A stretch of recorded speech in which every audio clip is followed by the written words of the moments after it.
Try Me. Finding Violet Park by Jenny Valentine. Chapter 1. The minicab office was up a cobbled mews with a little flat houses either side. That's where I first met Violet Park. What was left of her.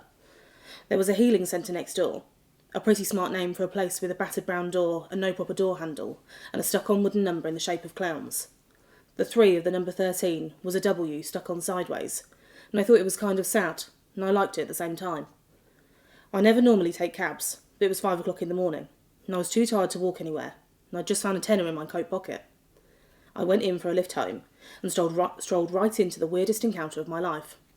It turns out the £10 wasn't mine at all.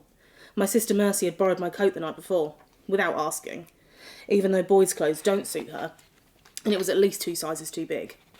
She was livid with me about the money. I said maybe she should consider it rent, and wouldn't the world be a better place if people stopped taking things that didn't belong to them? It's funny when you start thinking about pivotal moments in your life. Chance happenings that end up meaning everything. Sometimes, when I'm deciding which route to take, say, to the cinema, I get this feeling like maybe if I choose the wrong route, bad stuff will happen to me in a place I never had to go. If only I'd chosen wisely. This sort of thinking can make decisions really, really difficult, because I'm always wondering what happens to all the choices we decided not to make. Like Mum says, as soon as she married Dad, she realised she'd done the wrong thing, and as she was walking back down the aisle, she could practically see her single self through the arch of the church door, out in the sunlight, dancing around without a care in the world, and she could have spat. I like to picture Mum, dressed like a meringue with a big sticky hair, hanging onto Dad's arm and thinking about gobbing on the church carpet. It always makes me smile. Mercy decided to borrow my coat, and she forgot to decide to remove the money, and I decided to spend the whole night with my friend Ed in his posh mum's house. And then I made the choice to take a cab. It was dark in the mews, blue-black with a sheen of orange from the street lamps on the high street, almost dawn and sort of timeless. My shoes made such a ringing noise on the cobble, I started to imagine I was back in time, in some Victorian red light district. When I stepped into the minicab office, it was modern and pretty ugly. One of the 3 strip lights on the ceiling was blinking on and off, but the other 2 were working perfectly, and their over-brightness hurt my eyes and made everyone look sort of grey and pouchy and ill. There was no other punters, just bored, sleepy drivers, waiting for their next fare, chain-smoking or reading 3-day-old papers. There was a frame map of Cyprus on one of the walls, and one of those gas fires that they reckon are portable, with a great big bottle you have to fit in the back. We had one like that in the hostel when we went on a school journey to the Brecon Beacons last year. Those things are not portable. The controller was in his little booth up a few stairs, with a window looking down on the rest of them, and you could tell he was the boss of the place as well. He had a cigar in his mouth, and he was talking, and the smoke was going in his eyes, and so he had to squint, and the cigar was bouncing up and down as he talked, and you could see he thought he was the Tony Soprano or someone. Everyone looked straight at me when I walked in, because I was something happening in their boring night shift, and suddenly I felt very lightheaded and my insides were going hot and cold, hot and cold.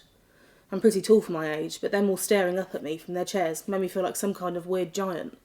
The only person not staring at me was Tony Soprano, so I kind of focused on him, and I smiled so they'd all see I was friendly and hadn't come in for trouble. He was chomping on that cigar, working it around with his teeth and puffing away on it so hard that his little booth was filling up with cigar smoke. I thought that if I stood there long enough, he might disappear from view like an accidental magic trick.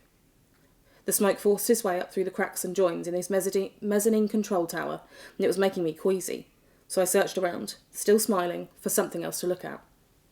That's when I first saw Violet. I say Violet, but that's stretching it, because I didn't even know her name then, and what I actually saw was an urn, with her inside of it. The urn was the only thing in that place worth looking at. Maybe it was because I'd been up all night. Maybe I needed to latch onto something in there to stop myself from passing out. I don't know. I found an urn. Halfway up, a wood-panelled wall, log cabin style, there was a shelf, with some magazines on, and a cup and saucer. The sort you find in a church halls and hospitals. Next to them was this urn, that at the time I didn't realise was an urn, just some kind of trophy or full of biscuits or something. It was wooden, grainy, and with a rich gloss that caught the light and threw it back at me. I was staring at it, trying to figure out what it was exactly.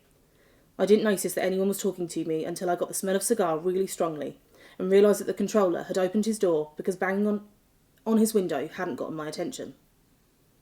"You haven't come here for her, have you?" he asked. And I didn't get it, but everyone else did, because they all started laughing at once. Then I laughed, because all of them laughing was funny, and I said, "Who?"